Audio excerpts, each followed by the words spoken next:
वरघुषोपाशमभीतिमुद्रां करेर्वहन्ते कमलासनस्थां फालार्ककोटिप्रतिभां त्रिनेत्रां भजेहमम्भां जगदीश्वरीं तां ಶ್ರೀಗುರುಭ್ಯೋ ನಮಃ.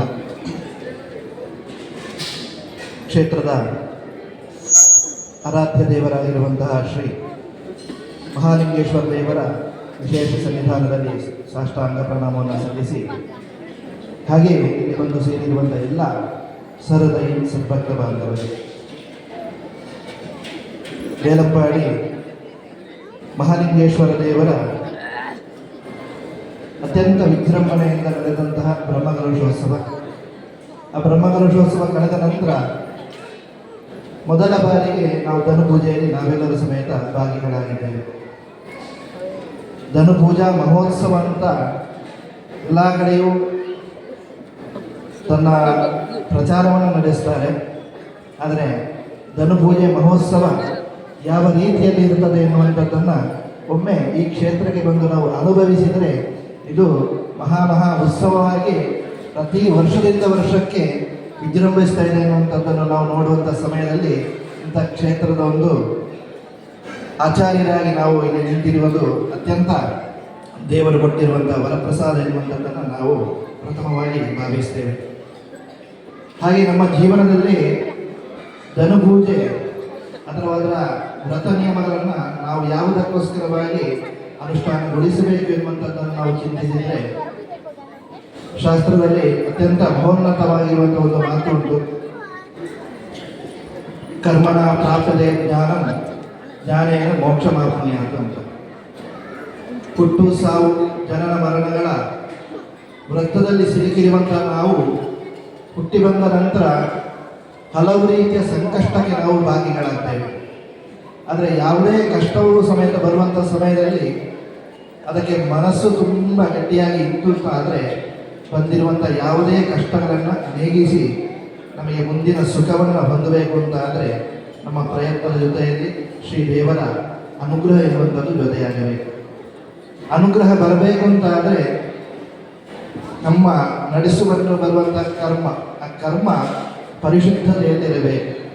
ಯಾವ ರೀತಿಯಲ್ಲಿ ಸಮೇತ ನಮ್ಮ ಕರ್ಮ ಪರಿಶುದ್ಧತೆಯನ್ನು ಕಲಿಗೊಂಡರೆ ದೇವರ ಪ್ರೀತಿ ಎನ್ನುವಂಥದ್ದು ನಮಗೆ ನಾಶ ಆಗ್ತದೆ. ಆಗ ನಮ್ಮ ಪ್ರತಿಯೊಂದು ಕರ್ಮವೂ ಸಮೇತ ದೇವರ ಪ್ರೀತಿಗೋಸ್ಕರವಾಗಿ, ದೇವರ ಪ್ರಾಪ್ತಿಗೋಸ್ಕರವಾಗಿ ನಮ್ಮ ಜೀವನವನ್ನು ಸವೆಸಬೇಕು ಅಂತ ನಮ್ಮ ಹಿರಿಯರು ಹೇಳಿರುವಂಥದ್ದು.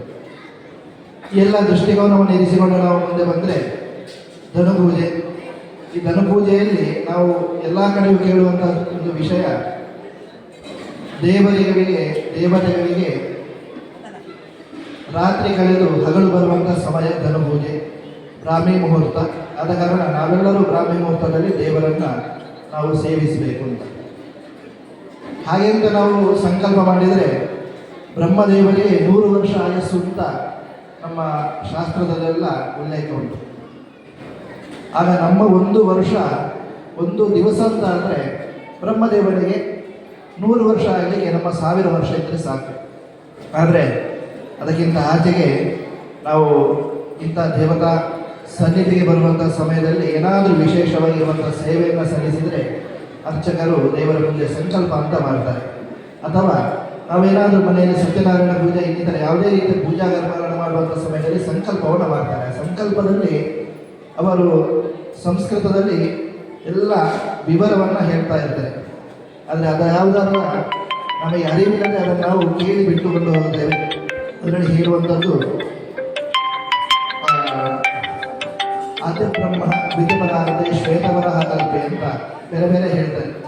ಆಗ ಈಗ ಬ್ರಹ್ಮನ ಯಾವ ಆಯಸ್ಸು ನಡೀತಾ ಉಂಟು ಅಂತ ನಾವು ಚಿಂತಿಸಿಕೊಂಡು ಬಂದರೆ, ಕಲಿಯುಗ ಅಂತ ಹೇಳಿದರೆ 4,32,000 ವರ್ಷ ಕಲಿಯುಗದ ಆಯಸ್ಸು.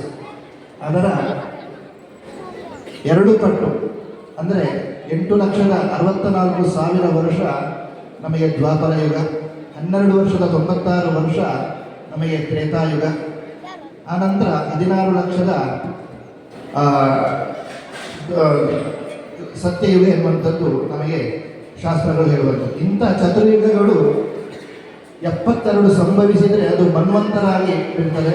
ಅಂಥ ಮನ್ವಂತರಗಳು 16 ಮನ್ವಂತರ ಕಳೆದರೆ ಬ್ರಹ್ಮದೇವರ ಒಂದು ದಿನ ಅಂತ ನಮಗೆ ಸಂಕಲ್ಪದಲ್ಲಿ ಬರ್ತದೆ, ಅದೇ ರೀತಿಯಲ್ಲಿ ಶಾಸ್ತ್ರವೂ ಹೇಳ್ತದೆ.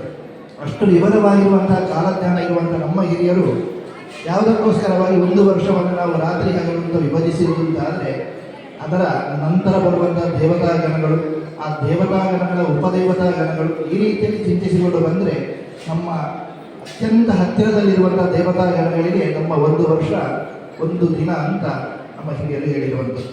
ಆಗ ಇಡೀ ದೇವತಾ ಸಮೂಹಕ್ಕೆ 1 ವರ್ಷ 1 ದಿನ ಅಲ್ಲ, ನಮ್ಮ ಅತ್ಯಂತ ಹತ್ತಿರವಾಗಿರುವಂಥ ದೇವತಾ ಸಮೂಹಕ್ಕೆ ನಮ್ಮ 1 ವರ್ಷ 1 ದಿವಸ ಅಂತ. ಅಂಥ ದೇವತಾಗಣಗಳಿಗೆ ಒಂದು ರಾತ್ರಿ ಕಳೆದು ಹಗಲು ಬರುವಂಥ ಸಮಯವೇ ಈ ಧನುರ್ಮಾಸ.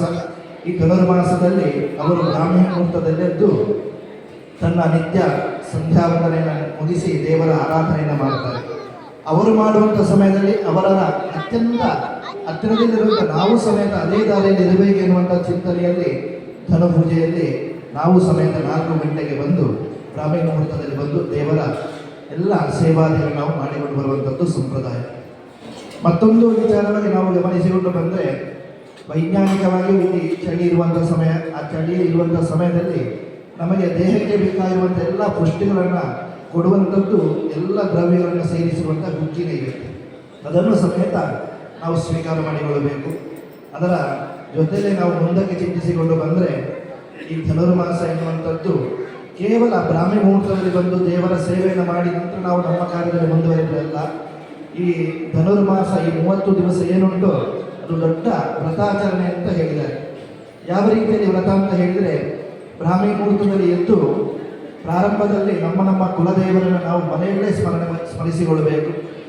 ಆ ಕುಲದೇವರನ್ನು ಸ್ಮರಿಸಿಕೊಂಡು ನಿಮ್ಮ ಅನುಗ್ರಹದಿಂದ, ಹಿರಿಯರ ಆಶೀರ್ವಾದದಿಂದ ನಾನು ಈ ಕುಲದಲ್ಲಿ ಜನಿಸಿದ್ದೇನೆ, ಈ ಕುಲಕ್ಕೆ ಸಂಬಂಧಪಟ್ಟಿರುವಂಥ ಯಾವ ಸಂಸ್ಕಾರ ನಮಗೆ ಕೊಟ್ಟಿದ್ದಾರೋ ಅದನ್ನು ನನ್ನ ಜೀವನತ್ಯದವರೆಗೆ ನನಗೆ ಪರಿಪಾಲನೆ ಮಾಡಲಿಕ್ಕಿರುವಂಥ ಶಕ್ತಿಯನ್ನು ಕೊಡುವಂತ ನಾವು ಪ್ರಾರಂಭದಲ್ಲೇ ದೇವರ ಹತ್ರ ಬೇಡಿಕೊಳ್ಳಬೇಕು. ನಂತರ ಮನೆಯಿಂದ ಬಂದು ನಾವು ಗ್ರಾಮ ದೇವರು ಅಥವಾ ಸೀಮ ದೇವರ ಸನ್ನಿಧಾನಕ್ಕೆ ಬಂದು ಸೂರ್ಯೋದಯ ಆಗುವಂಥ ಸಮಯದಲ್ಲಿ ಆ ಧನು ಪೂಜಾ ಮಹೋತ್ಸವವನ್ನು ಕಣ್ತುಂಬಿಕೊಂಡು ನಂತರ ನಮ್ಮ ಜೀವನ ಕ್ರಮ ಹೇಗಿರಬೇಕು ಅಂತ ಈ 1 ತಿಂಗಳು ಅಂತ ನಮ್ಮ ಹಿರಿಯರು ಹೇಳಿರುವಂಥದ್ದು ಅಹಿಂಸೆ. ಯಾವುದೇ ರೀತಿಯ ಅಹಿಂಸೆಯನ್ನು ಯಾವುದೇ ಪ್ರಾಣಿ ಪಕ್ಷಿಗಳಿಗೂ ಸಮೇತ ಈ ಧನುರ್ಮಾಸದಲ್ಲಿ ಮಾಡಬಾರದಂತೆ. ಅಹಿಂಸೋ ಪರಮೋ ಸತ್ಯ. ಯಾವುದೇ ರೀತಿಯ ಸುಳ್ಳನ್ನು ಹೇಳದೆ ಪ್ರತಿನಿತ್ಯವೂ ಸಮೇತ ಸತ್ಯವಾಗಿ ನಡೆಕೊಳ್ಳಬೇಕು. ಸತ್ಯ ಅಂತ ಹೇಳಿದ ಕೂಡಲೇ ಕಣ್ಣಿಗೆ ಕಂಡದ್ದೆಲ್ಲ ಸತ್ಯ ಅಲ್ಲ, ಆದರೆ ಸತ್ಯಂ ಬ್ರೂಯಾತ್ ಪ್ರಿಯಂ ಭೂಯಾತ್ ಅಬ್ರೂಯಾತ್ ಸತ್ಯಮ ಪ್ರಿಯಂ ಎನ್ನುವಂಥ ಶಾಸ್ತ್ರದ ವಚನದಂತೆ ಯಾವುದೇ ರೀತಿಯ ಸತ್ಯ ಯಾವ ರೀತಿಯಲ್ಲಿ ನಮಗೆ ಕನ್ವರ್ಟ್ ಆಗ್ತದೆ ಅಂತ ಹೇಳಿದರೆ, ಇನ್ನೊಬ್ಬರ ಮನಸ್ಸಿಗೆ ನೋವಾಗದಂತೆ ಮಾತಾಡುವುದೇ ಅದೊಂದು ದೊಡ್ಡ ಸತ್ಯದ ದಾರಿ. ಆಗ ಒಂದು ಸತ್ಯವನ್ನು ಹೇಳಿದ್ದು ಅಂತ ಅಂದರೆ ಒಬ್ಬರಿಗೆ ನೋವಾಗ್ತದೆ ಅಂತ ಹೇಳಿದರೆ ಅಲ್ಲಿ ಸತ್ಯವನ್ನು ಕೈಬಿಟ್ಟು ಅವರಿಗೆ ಜೀವನ ಕ್ರಮದಲ್ಲಿ ಯಾವುದೇ ರೀತಿಯ ತೊಂದರೆ ಆಗದ ರೀತಿಯ ಇರುವಂಥ ಒಂದು ವಿಷಯವನ್ನು ಅವರಿಗೆ ಮುಟ್ಟಿಸಬೇಕಾದ್ದು ಅದು ಸತ್ಯಸಂಧತೆ ಅಂತ ಪರಮ ಸತ್ಯವನ್ನು ಸಮೇತ ಪ್ರತಿನಿತ್ಯ ನುಡಿಬೇಕು.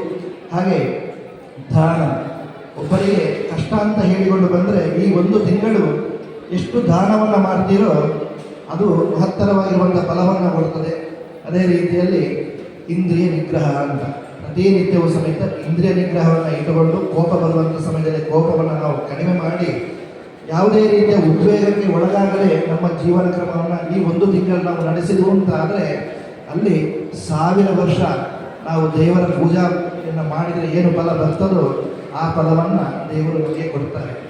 ಆದರೆ ಈಗ ಒಂದು ಮಾತು ಏನಾಗಿದೆ ಅಂತ ಹೇಳಿದರೆ, ನಾವು 1 ದಿವಸ ದೇವರ ಧನುಪೂಜೆಯನ್ನು ನೋಡಿದರೆ 1000 ವರ್ಷದ ಪೂಜಾ ಫಲ ಬರ್ತದೆ ಅಂತ ನಮ್ಮೆಲ್ಲರ ಭಾವನೆ. ಆದರೆ ಅದಲ್ಲ, ಪ್ರತಿನಿತ್ಯವೂ 1 ದಿವಸ ಅದರ ಮಟ್ಟಿಗೆ ನಾವು ದೇವರ ಪೂಜೆಯನ್ನು ಮಾಡಿ ನಾವು ಮಲಗುವವರೆಗೆ ಈ ರೀತಿಯ ಜೀವನ ಕ್ರಮದಲ್ಲಿ ನಾವು ಇದ್ದರೆ ಮಾತ್ರ 1 ವರ್ಷದ ಪೂಜಾ ಫಲವು ನಮಗೆ ಒದಗಿ ಬರ್ತದೆ. ಆದರೆ 1 ವರ್ಷದ ಪೂಜಾ ಫಲ ನಮಗೆ ನಾಶ ಮಾಡಲಿಕ್ಕೆ 1 ದಿವಸವೂ ಬೇಡ. ಪ್ರತಿ ಗಂಟೆಗೆ ನಾವು 3 ಜನ್ಮಕ್ಕೆ ಬೇಕಾಗಿರುವಷ್ಟು ಪಾಪತ್ವವನ್ನು ನಾವು ಮಾಡ್ತೇವೆ ಅಂತೇಳಿ ಶಾಸ್ತ್ರವು ಹೇಳ್ತದೆ. ಆದರೆ ನಮಗೆ ಗೊತ್ತಿದ್ದೋ ಗೊತ್ತಿಲ್ಲದೆಯೋ ಯಾವುದೇ ರೀತಿಯ ತಪ್ಪುಗಳನ್ನು ಮಾಡಿರೋದು ಸಮೇತ ಅದನ್ನು ತಾಯಿ ಮಕ್ಕಳನ್ನು ಹೇಗೆ ಸಂರಕ್ಷಣೆ ಮಾಡಿ ಪ್ರೀತಿಯನ್ನು ಕೊಡ್ತಾಳೋ ಹಾಗೆ ನಮ್ಮೆಲ್ಲರನ್ನು ಸಮೇತ ಅತ್ಯಂತ ಪ್ರೀತಿಯಿಂದ ನಮ್ಮನ್ನು ಕ್ಷಮಿಸಿ ಬೇಕಾಗಿರುವಂಥ ಜೀವನೋದ್ಧಾರಕ್ಕೆ ಬೇಕಾದಂಥ ಎಲ್ಲ ಮಾರ್ಗವನ್ನು ಕೊಡುವಂಥದ್ದು ನಾವು ಆರಾಧಿಸುವಂಥ ನಮ್ಮ ದೇವತಾ ಶಕ್ತಿಗಳು. ಅಂಥ ದೇವತಾ ಶಕ್ತಿಗಳ ಪೂರ್ಣಾನುಗ್ರಹ ಪ್ರಾಪ್ತಿಗೋಸ್ಕರವಾಗಿ ಈ 1 ತಿಂಗಳು ಮಹಾಲಿಂಗೇಶ್ವರ ದೇವರ ಸನ್ನಿಧಾನದಲ್ಲಿ ಈ ಊರ ಪರವೂರ ಭಕ್ತರ ಸಂಪೂರ್ಣ ಸಂರಕ್ಷಣೆಗೋಸ್ಕರವಾಗಿ ಅತ್ಯಂತ ವಿಜೃಂಭಣೆಯಿಂದ ಧನುಭುಜ ಮಹೋತ್ಸವವು ಇಲ್ಲಿ ಸಂಪನ್ನಗೊಳ್ತಾ ಇದೆ. ಈ ಧನುಭುಜ ಮಹೋತ್ಸವದಲ್ಲಿ ಈ ಒಂದು ತಿಂಗಳು ಯಾರೆಲ್ಲ ಬಂದು ಈ ದೇವರ ಸನ್ನಿಧಾನದಲ್ಲಿ ದೇವರ ಅನುಗ್ರಹ ಪ್ರಸಾದವನ್ನು ಸ್ವೀಕಾರ ಮಾಡಿಕೊಳ್ತಾರೋ ಅವರೆಲ್ಲರಿಗೂ ಸಮೇತ ಆ ಮಹಾಲಿಂಗೇಶ್ವರ ಪೂರ್ಣ ಅನುಗ್ರಹವನ್ನು ಕೊಟ್ಟು ಇನ್ನು ಮುಂದಕ್ಕೂ ಸಮೇತ ವರ್ಷ ವರ್ಷ ಈ ಕ್ಷೇತ್ರಕ್ಕೆ ಬಂದು ದೇವರ ಅನುಗ್ರಹ ಪ್ರಸಾದವನ್ನು ಸ್ವೀಕಾರ ಮಾಡಿಕೊಂಡು ಅಂತಿಮವಾಗಿ ನಮ್ಮ ಜೀವನ ಸಾಕ್ಷಾತ್ಕಾರ ಆಗುವ ರೀತಿಯಲ್ಲಿರುವಂತಹ ನಡೆ ನುಡಿ ಹಾಗೆ ನಮ್ಮ ಮೋಕ್ಷ ಪದವಿಯನ್ನು ಸಮೇತ ಕೊನೆಗೆ ಆ ಮಹಾರುದ್ರ ದೇವರು ಅನುಗ್ರಹಿಸಿಕೊಡಬೇಕು. ಮಹಾರುದ್ರ ಎನ್ನುವಂಥ ಹೆಸರಿನಲ್ಲೇ ರೋದನಂ ದೂರ ಇದೆ ಇತಿ ರುದ್ರ ಅಂತ ನಮ್ಮ ಜೀವನಕ್ಕೆ ಬರುವಂಥ ಎಲ್ಲ ರೋದನೆಗಳು ಏನೆಲ್ಲ ಕಷ್ಟ ಕಾರ್ಪಣ್ಯಗಳುಂಟು ಅದನ್ನೆಲ್ಲವನ್ನು ಸಮೇತ ನಿವಾರಿಸಿ ಸುಖ ಸಂಪತ್ತನ್ನು ನೀಡ್ತಾನೆ ಅಂತ. ಹಾಗೆ ಸುಖ ಇದ್ದರೆ ನಮಗೆ ಗೊತ್ತಾಯಿತು. ಸಂಪತ್ತು ಅಂತ ಹೇಳಿದರೆ ಈಗೆಲ್ಲರ ನಮ್ಮ ಕಲ್ಪನೆ ಹಣ ಮತ್ತು ಚಿನ್ನ ಮಾತ್ರ. ಆದರೆ ಹಿರಿಯರು ಹೇಳಿರುವಂಥದ್ದು ಸಂಪತ್ತು ಅಂದರೆ ಆ ಸಂಪತ್ತಲ್ಲ. ನಮ್ಮ ಸಂಪತ್ತು ನಿಜವಾದ ಸಂಪತ್ತು ಯಾವುದು ಅಂತ ಹೇಳಿದರೆ ಎಲ್ಲ ರಾತ್ರಿ ಮಲಗುವಂಥ ಸಮಯದಲ್ಲಿ ನಮಗೆ ಅತ್ಯಂತ ವೇಗವಾಗಿ ಒಂದು ನಿದ್ದೆ ಬರ್ತದೆ ಅಂತೇಳಿ ಆದರೆ ಅದು ಅತ್ಯಂತ ನೆಮ್ಮದಿಯ ಸಂಪತ್ತು. ಹಾಗೆ ಊಟಕ್ಕೆ ಕೂತಳುವಂಥ ಸಮಯದಲ್ಲಿ ಅತ್ಯಂತ ಸಂತೋಷದಿಂದ ಒಂದು ತುತ್ತು ಊಟವನ್ನು ನಾವು ಮಾಡಲಿಕ್ಕೆ ಒಂದು ವಾತಾವರಣ ಸೃಷ್ಟಿಯಾದರೆ ಅದು ಸಂಪತ್ತು. ಹಾಗೆ ಒಂದು ಸುಮ್ಮನೆ ಕೂತುಕೊಳ್ಳುವಂಥ ಸಮಯದಲ್ಲಿ ಅತ್ಯಂತ ಮನಸ್ಸು ವಿರಾಳವಾಗಿದ್ದರೆ ಅದು ಸಂಪತ್ತು. ಈಗಿನ ಕಾಲದಲ್ಲಿ ನಮಗೆ ಸಂಪತ್ತಿಲ್ಲ, ಬಾಕಿ ಲೌಕಿಕವಾಗಿರುವಂಥ ಸಂಪತ್ತು ಬೇಕಾದಷ್ಟು ನಮ್ಮಲ್ಲಿ ಉಂಟು.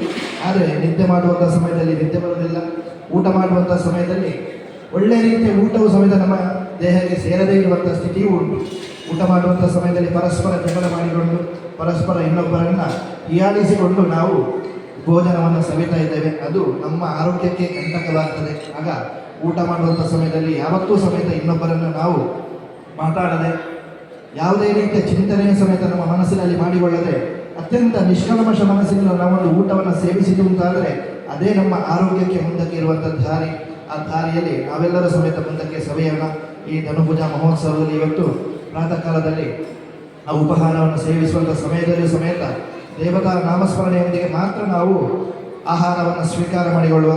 ಆಹಾರವನ್ನು ಸ್ವೀಕಾರ ಮಾಡಿ ಆ ರೀತಿಯಲ್ಲಿ ಸ್ವೀಕಾರ ಮಾಡಿಕೊಂಡು ಬಂದರೆ ಆ ನಂತರ ನಮಗೆ ಆಹಾರ ಅಥವಾ ಉಪಹಾರ ಹೇಗಾಗಿದೆ ಅಂತೇಳಿ ಯಾರಾದರೂ ಕೇಳಿದ್ರು ಅಂತಾದರೆ ಅತ್ಯಂತ ದೇವರ ಪ್ರಸಾದ ಆಗಿದೆ ಅಂತ ನಾವು ಬಾಯಿಂದ ಮಾತು ಬರಬೇಕಲ್ಲದೆ ನಮಗೆ ಉಪ್ಪು ಹುಳಿ ಖಾರ ಕಡಿಮೆ ಆಗಿದೆ ಎನ್ನುವಂಥ ಮಾತನ್ನು ನಾವು ಯಾವತ್ತೂ ಸಮೇತ ಹೇಳಿದೆ. ದೇವರ ಪ್ರಸಾದ ರೂಪವಾಗಿ ಸಿಕ್ಕಿರುವಂಥ ಈ ಉಪಹಾರವನ್ನು ನಾವೆಲ್ಲರೂ ಸ್ವೀಕಾರ ಮಾಡಿಕೊಂಡು ಈ ಒಂದು ತಿಂಗಳು ಅತ್ಯಂತ ದೇಹಕ್ಕೆ ಇರುವಂಥ ಅನಾರೋಗ್ಯವನ್ನು ಸಮೇತ ನಿವಾರಣೆ ಮಾಡಿ ಆರೋಗ್ಯಪೂರ್ಣವಾಗಿ ಮುಂದಿನ ಎಲ್ಲ ಜೀವನವನ್ನು ಸವಿಸಲಿಕ್ಕಿರುವಂಥ ಎಲ್ಲ ಆ ಭಾಗ್ಯವನ್ನು ಆ ಮಹಾಲಿಂಗೇಶ್ವರ ಪರಿವಾರ ದೇವರು ನಮಗೆ ಅನುಗ್ರಹಿಸಲಿ ಎನ್ನುವಂಥ ಪ್ರಾರ್ಥನೆಯನ್ನು ಸಲ್ಲಿಸಿ 12 ಮಾತನ್ನು ಶ್ರೀ ದೇವರ ಸನ್ನಿಧಿಗೆ ಸಮರ್ಪಿಸ್ತೇನೆ. ಶ್ರೀಕೃಷ್ಣ.